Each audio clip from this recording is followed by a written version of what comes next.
Getting tips from pro players is always nice, but how about getting 40 tips in one single video? Yep, that's what we've got for you today.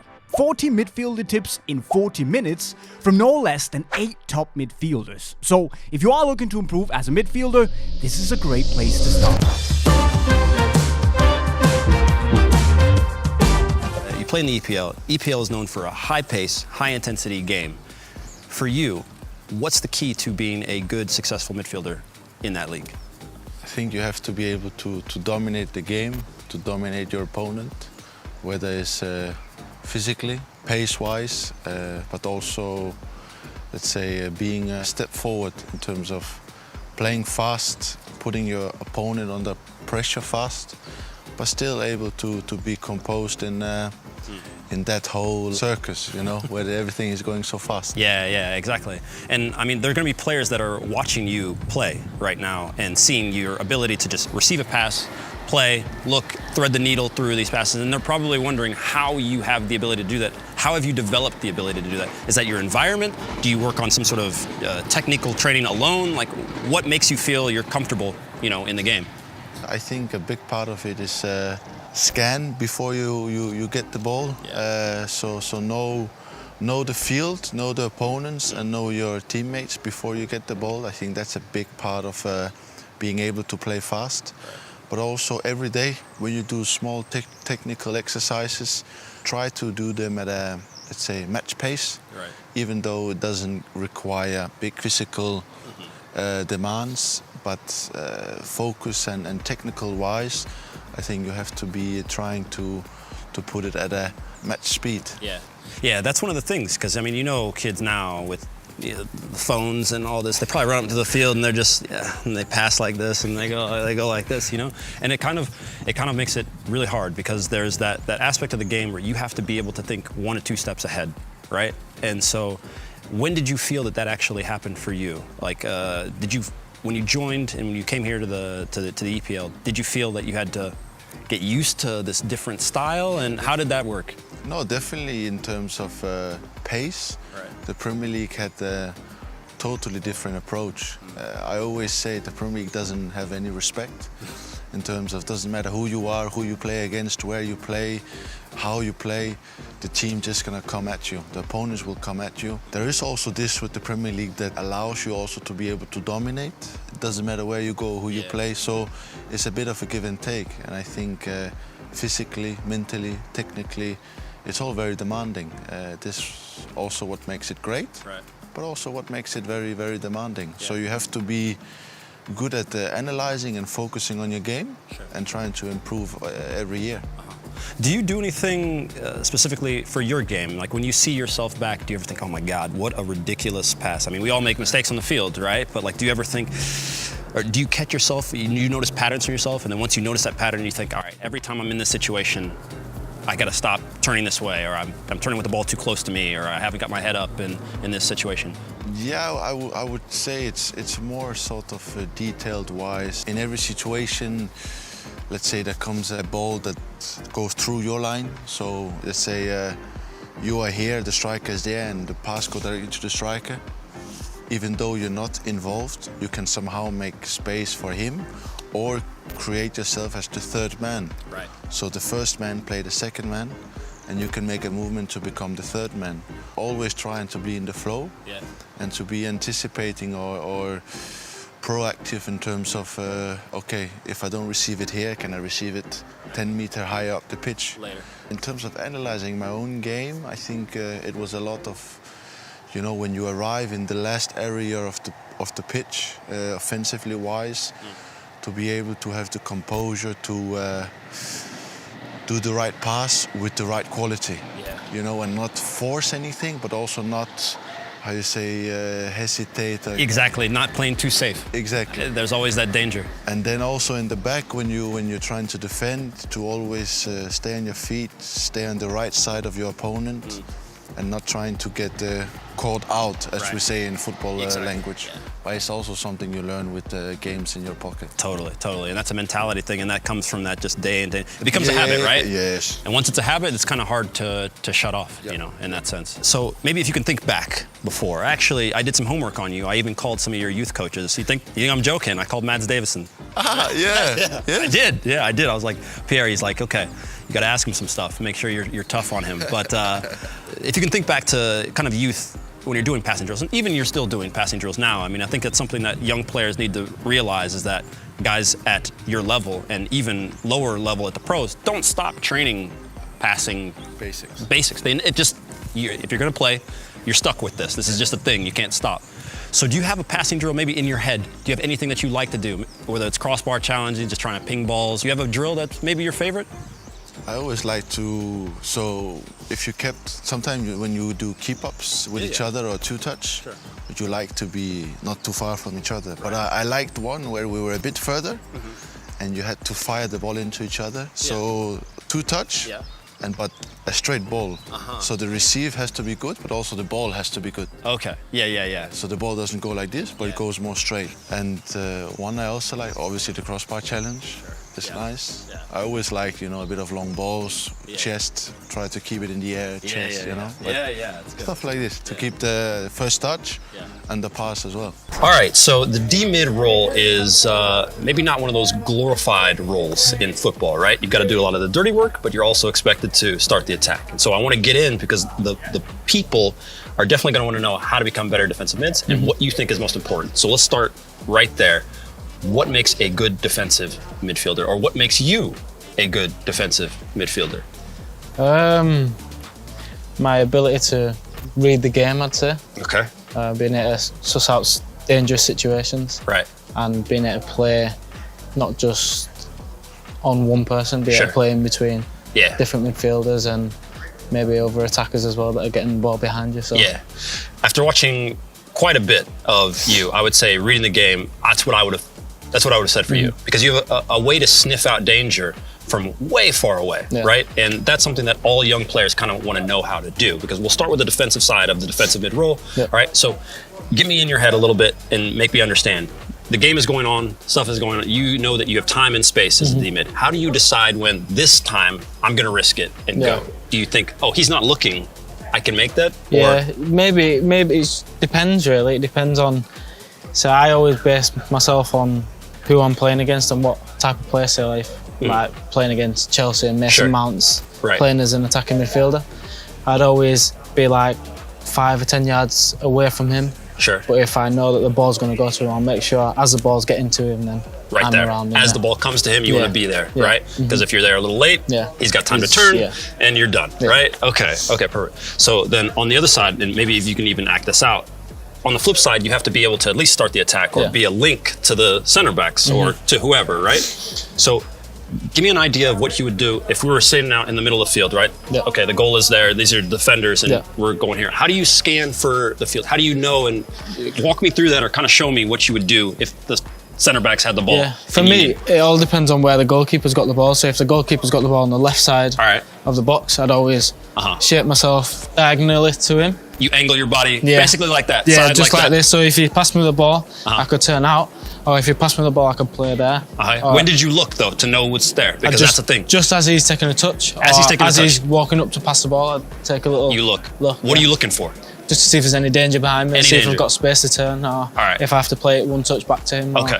All right, cool. So, boom, the ball comes into you, you've got the ball, you look, you can turn. Is your first thought, I'm going to try and get it as far forward as possible, or are you trying to think, let me just link up and get a pass, or what happens then? I think it depends on how the manager wants you to play, whereas Pep, he wants us to play little passes, try and keep the ball, like pull defenders out, so it'd be more like, I'd take a touch out, I'd try and look for my other midfielder, or maybe Erling, who's in that space, and try and play like a little 1-2 off him, or play out wide, and then they play back to me and I play somebody else. So to connect. Yeah. So you're mainly looking, boom, connect, and then we'll start and we'll build the attack like that. That's true. You guys do play a lot like that. It's fun to watch. So on another side of the spectrum, though, you have to attack, right? You have to you're not always going to be here, Yeah. right? So as the ball moves forward, when do you know when to risk? I mean, you've scored some goals. You've had a chance to get forward like that. And all D mids, you know, everybody likes to score goals. Even goalies want to score goals, right? They're all just back there. They're a little weird. We all know, but you know. So when you have a chance to score, how do you do that? Because if you go and you risk it and miss, there's probably no one there. How do you make that decision? I think it just depends on how the game's going. If the game's a little bit end to end, and you can feel like you're getting a little bit more space as the time goes on.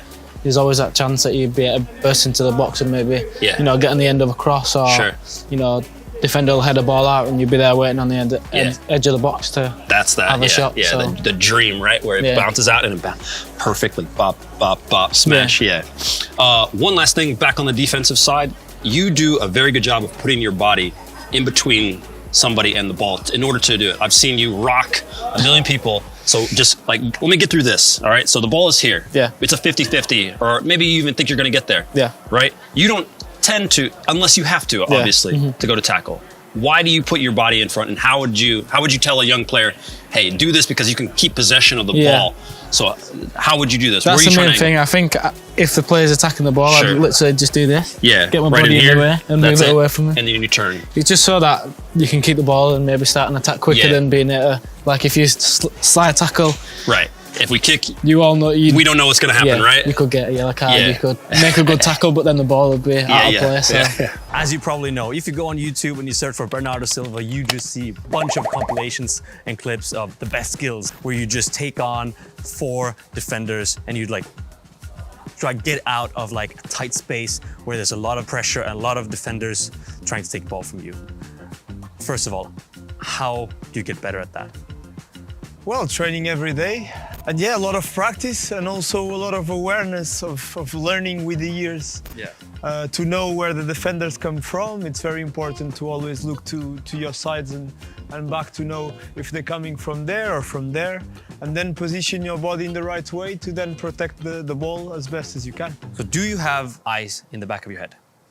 No, I'd love to, but it's constantly, for example, if my central defenders or my holding midfielders, they have the ball, it's constantly having a look at behind, shaping your body better for when you control the ball, you already know where you are. And with practice, with training, you get better at this. Yeah, but how do you actually train your vision and your awareness? Like, or do you just train by doing and by playing? Well, we do that a lot at Man City because it's the way we play. It's a lot of small games, small possessions, rondos, and playing one touch, knowing in the possessions when you're in the middle, if the guys are coming or not, knowing when you have to turn or when you have to set the ball one touch. It's with practice and also, of course, wanting to learn and being able to listen to good advice. Yeah, and being open to new things, right? But what about like the technical part? That's a lot of training, I guess, right? So, I mean, we've got some cones here. How would you usually train, or like back in the days when you got that amazing close control, how would you train that? Well, very simple. You can start like this and just go around and set a time, and then try to do it first in like 15 seconds, then in 10, and try to do it as quickly as possible. The ball cannot touch the cones. And then you do it, you set a time. If you have like a watch, you're just with your watch, you go, you check what's the time that you did, and then try to do it a little bit less and less and less. Or you can put the cones here, like this, and you go in a different way. You can set the cones in different shapes. That's for the control. So how would you do you touch it on the outside of your foot, inside of your foot, the sole? One thing that I regret a lot was when I was a kid, I always played, I just play with my left foot. So if I'm doing this, instead of going right and then left, I always go with my left. So one advice that I have is practice with both feet, because they're gonna be very useful, and it's something that I personally regret. When I was a kid, I just do like this. I go like this. It takes that extra little bit of time. Yeah. And of course it's good because I practiced a lot with my left. I think my control with my left is very, very good. Yeah. But it also takes good things I could have in my game and I don't have right now. So for example, when you do these drills, for example, this one right here, you would like then prefer to use both feet. I would prefer to do, for example, one just left, then you go and you do one just right, and then you can try and do both feet, both feet.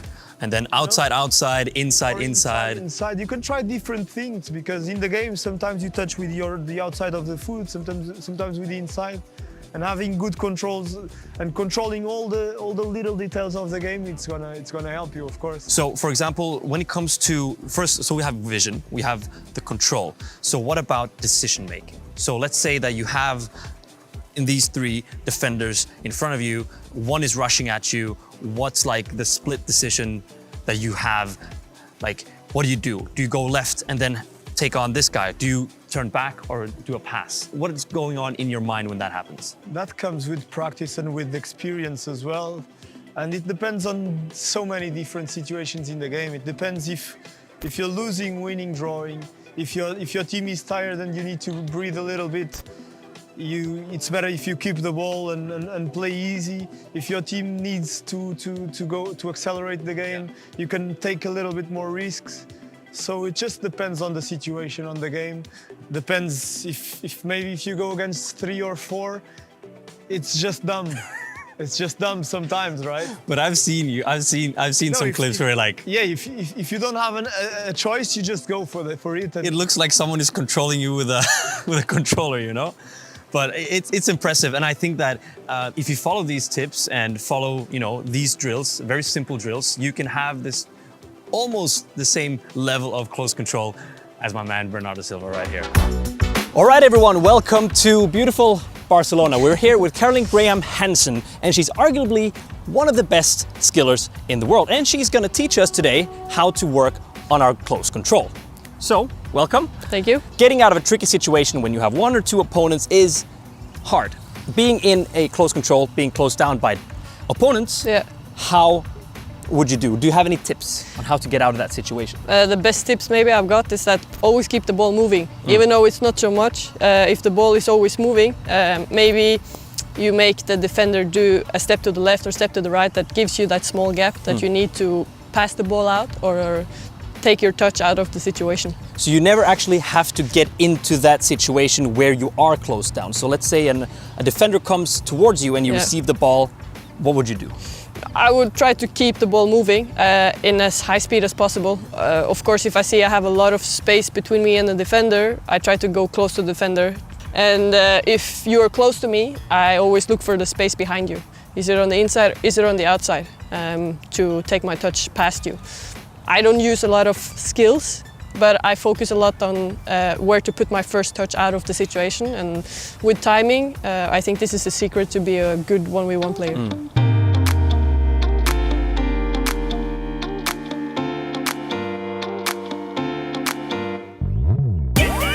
I've seen videos of you doing dribbles. You have amazing close control on the ball. Do you have any tips or drills on how young players out there can learn from you?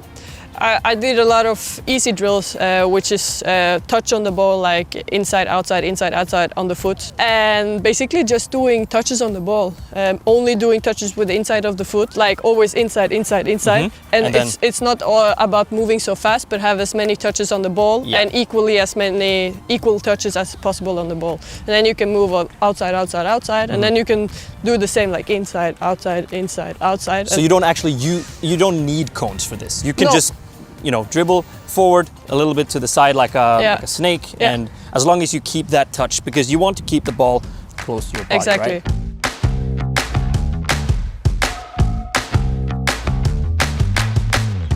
So it's about replicate the same touch as many times as possible. One is like only touches with the inside.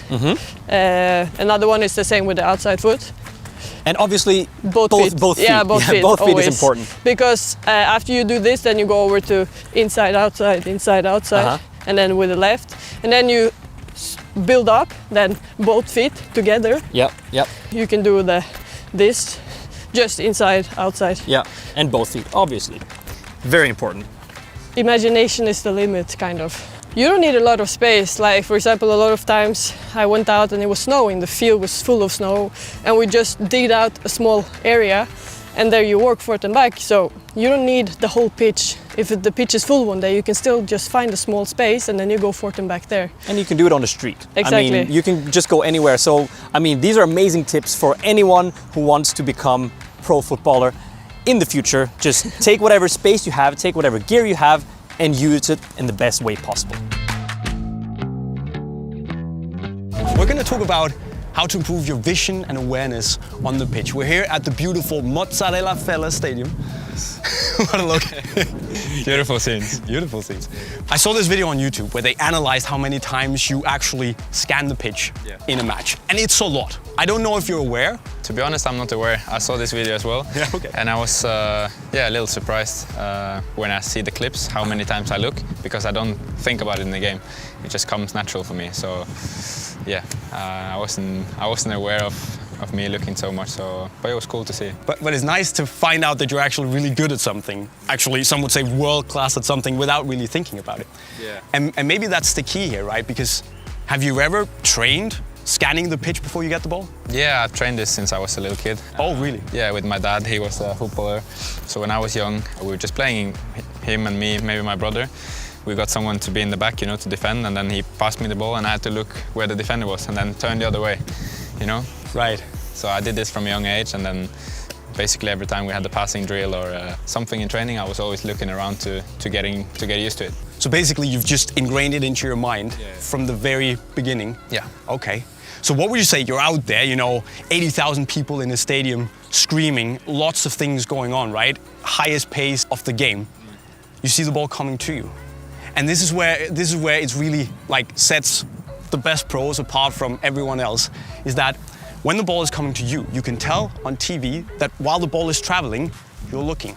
Sometimes once, sometimes even twice. Looking forward, looking behind you, get the ball, and then you know exactly what's going on. So what goes through your mind as the ball is coming to you, if anything?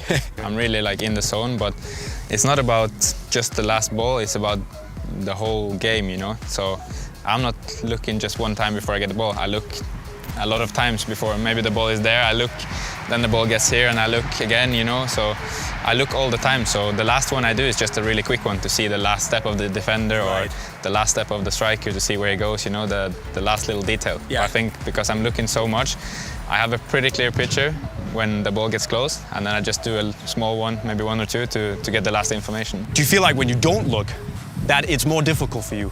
Feel a bit naked, Yeah, if you don't look. Sometimes you have situations where you don't have time to look because the ball comes very quick, or you move a bit weird, something like that. And sometimes you have a feeling, okay, he's there, and you go the other way. Yeah. But it's a bit more risky to do it then. So. Right. So. Maybe that's the reason when I sometimes turn in the game that I run straight into defenders. Yeah, it can be. Okay, we got the reason here. But for all the young up and coming players out there who wants to learn from you, do you think there's a right time? Obviously, when you're not on the ball, you just run around, you look all the time. But is there a right time and a wrong time to scan? I think the key thing is to get as much information as possible, So I didn't think too much about this, but this came natural to me by I understood when I watched videos and clips, and from thinking myself as well, that when people are touching the ball, you should look at the ball because you don't know what's going on. And when the ball is moving, you can look away, when the ball is on the way, you know it's going to come, so you can look away. But when someone is driving the ball and they touch it, then you should look at the ball to know what direction they go, That makes a lot of sense because things can change if you look away. Exactly. And when the ball is moving, well, it's going to move unless someone... If you know it's coming to you, you know it's coming. Exactly. So, yeah. Okay. Common sense. Yeah, you would think that, right? But I think to me, I didn't think that much about it. And also, I guess, to a lot of players, this is something you need to start doing when you're kids, just like Martin, basically. Is that just do drills. So basically, if we do a short drill, I just have you behind me, what would you do? So you just do it like this. Yeah. So I did it now, even without thinking about it, So, but normally, if you are there, I would look before. So I know already that you are there. Just wait, and then we're gonna get the pass. So I will know that you're there now. And then when the ball is there, I see you go there, so I go here. That's a quick little look. There's just whoop, and you could see me. It's just a small one. Man, this guy. This guy. Yeah. So basically, just to wrap it up, start early, guys, and then also just think about there's a good time and there's a bad time to scan. Good time when the ball is moving.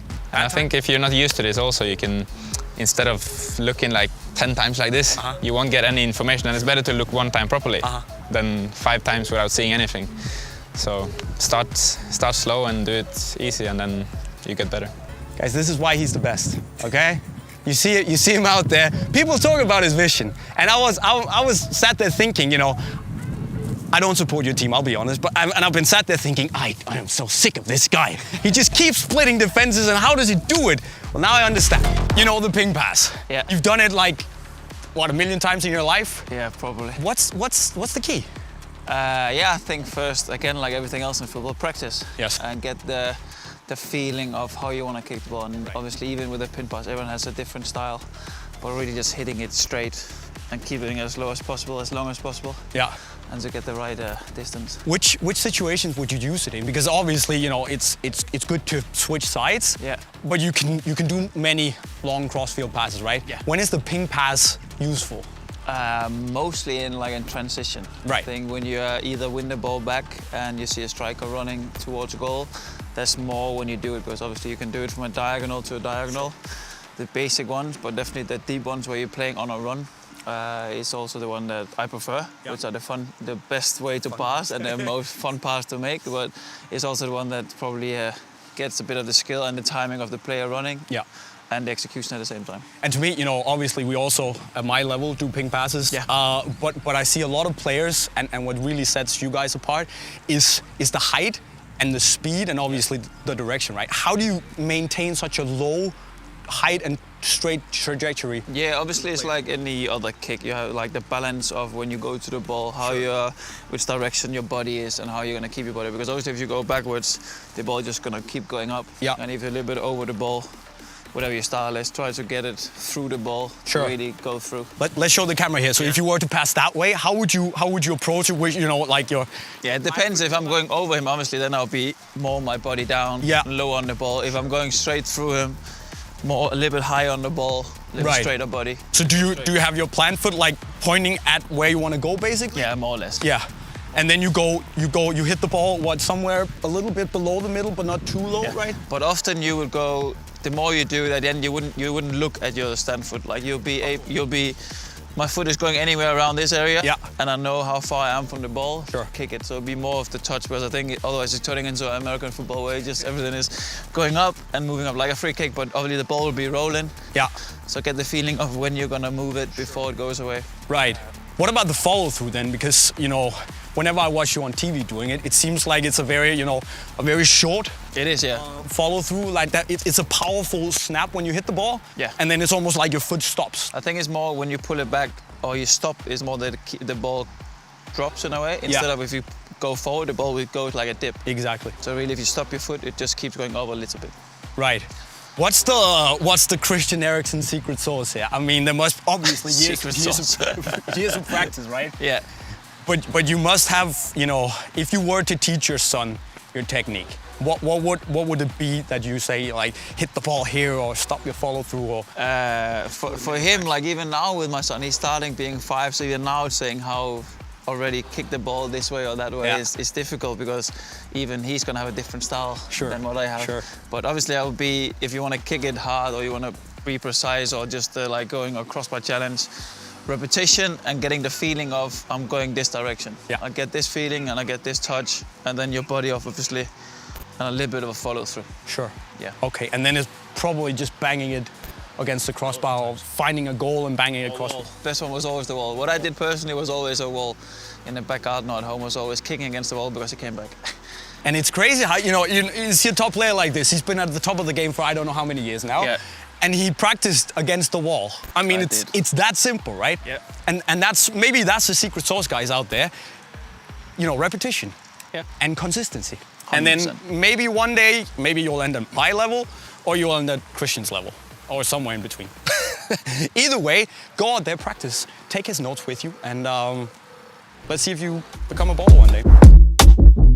How you doing? Ça va? Ça va, ça va. Ok, todo bien? Todo bien. Alles gut? Alles gut. I know you speak a lot of languages. Listen, the people want to understand in the midfield, you're excellent under pressure, all right? So the first thing any kid wants to know is, what are you thinking about before you get the ball? What do you scan for? What are you worried about? I'm always looking around me, so what I try is to be in a zone that's not a lot occupied, you know, like there's not a lot of people, and from there on, always watching your back. That's the most important. Yeah. All right, and so you get the ball, I've seen you get the ball in midfield, and it's not like you're slow. You don't get it, and then you don't think, and then you don't turn, right? You get it and you go, right? So when you get the ball, and once you've got it, is your thought, as far as I can go, or are you thinking, do I got to beat this player and move on? What's in your head? I think I'm gonna beat this player and then I'm gonna move on. Like, but that's why I'm trying to say, like, before you receive the ball, you already know what you want to do. So that's for me the most important thing. So I try to do that. And you're quite young still, but you're continuing to develop and push on your skills. What sort of technique, what sort of drills and things did you do to have this level of technique? If I'm honest, playing on the street.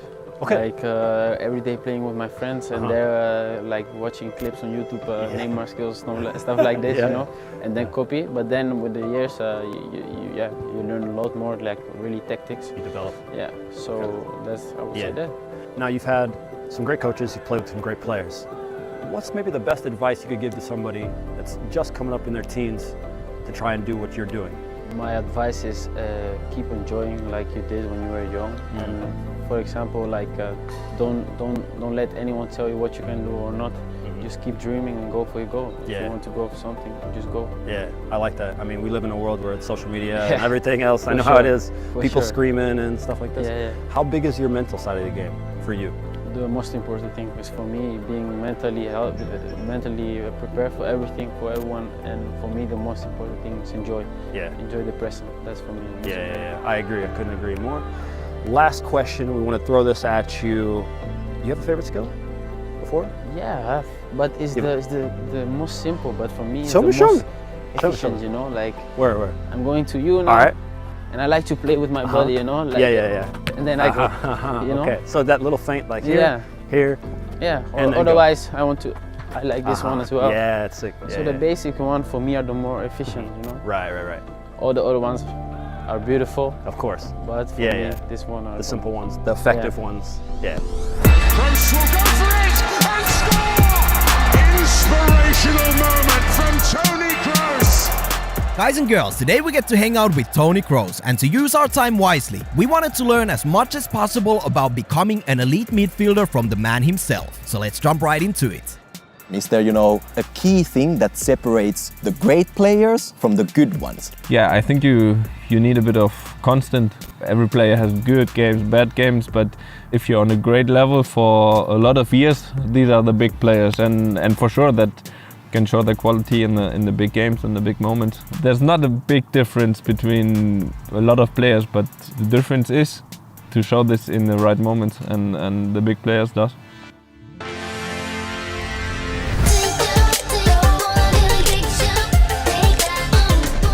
During your time in Real Madrid, you pinging balls to players like Isco and Bale all day, every day.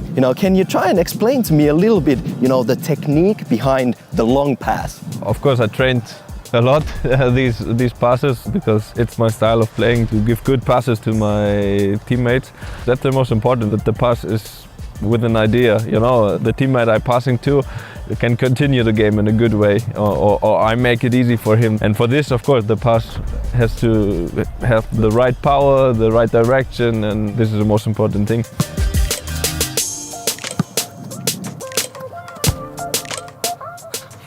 With the left also? Yes, please. Woo! Are you specifically trying to get the backspin on the ball? On a long pass, maybe for 30-40 minutes, it's about the power, that it's not a ball like this, that it goes straight, because it's more fast. What kind of elements and attributes players need to be a top-level midfielder in today's football? To be a top midfielder, you should be good in attacking and defending and controlling the ball. And if you play in the center, it's more important to be fast in your mind than with your legs, because you don't have that much time to run long spaces, but you need to be fast in your actions to control the ball well, and this gives you a lot of time. So for me, it's the most important position, because in the middle happens a lot, and if you control the midfield, you have a good chance to win the game. You're a midfielder that can thread the needle, that plays a lot of long balls, that knows what's going on. So we want to kind of get to the bottom of how you're able to do this. Trying to improve your vision as a midfielder is a very tough thing to do as a kid. So kind of bring us into your mind when you're about to receive a pass. What's the checklist? What do you do when you first get a pass, or before you get a pass? You scan, you look. Just bring us through that and we'll go from there. I think the first thing I would do is make sure that if you pass me the ball and I want to go forward, then I will position myself half open. But I would also position myself in a way where I know that the opponent is difficult to press me. So maybe half open, I would open a little bit as well the angle. And then I would take the scan, take my, how you say, the... kind of awareness. Awareness of the before I received the ball. I would open, I would check. If he starts, I see him start coming, I would open even more. I see. Because, and there's two parts in it. The distance to me from him is bigger, which means I will have more time when I receive the ball. But if he goes all the way, means he will open a space.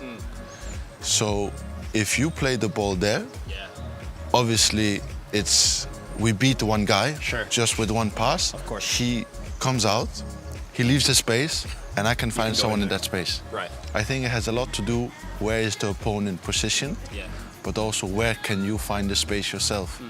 And then when you then get the ball, who then releases? Yeah.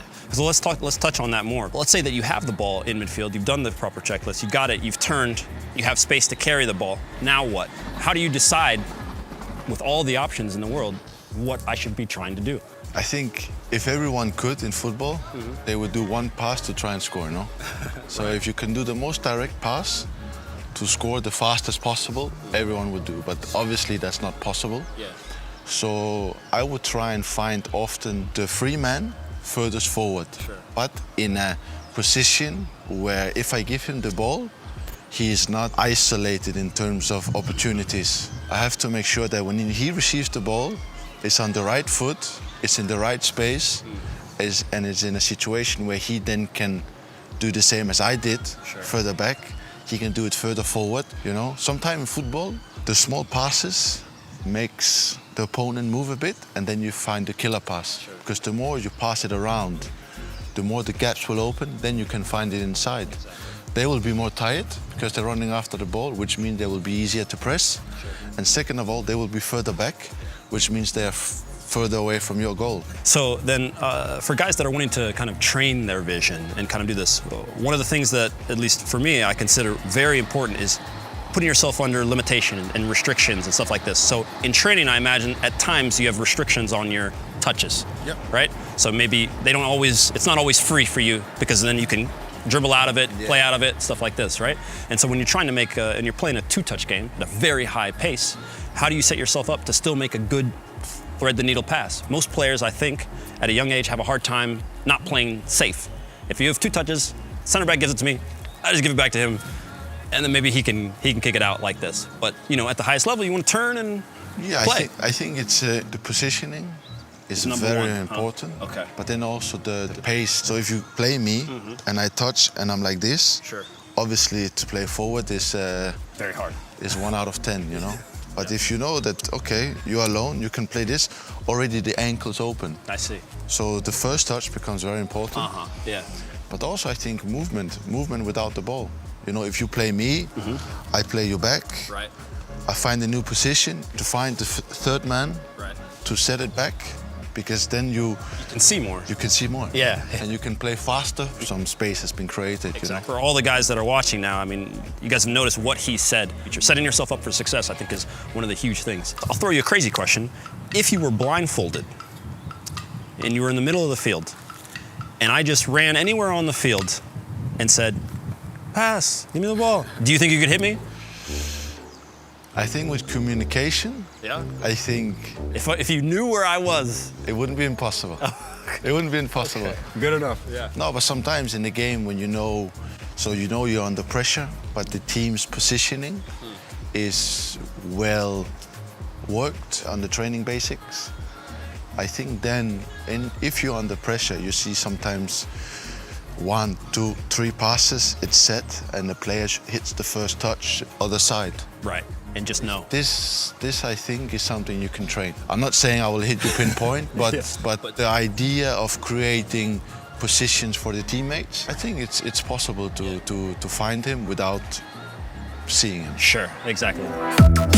So there you go, my friends. No less than 40 midfielder tips from some very, very good players. But which position should we make a big compilation video of tips for next? Let us know in the comments below, and then make sure to head over to Unisport to find the perfect control boots via the link to your right. And of course, don't forget to subscribe with the notifications on. And on that note, I'll be signing off. Cheerio.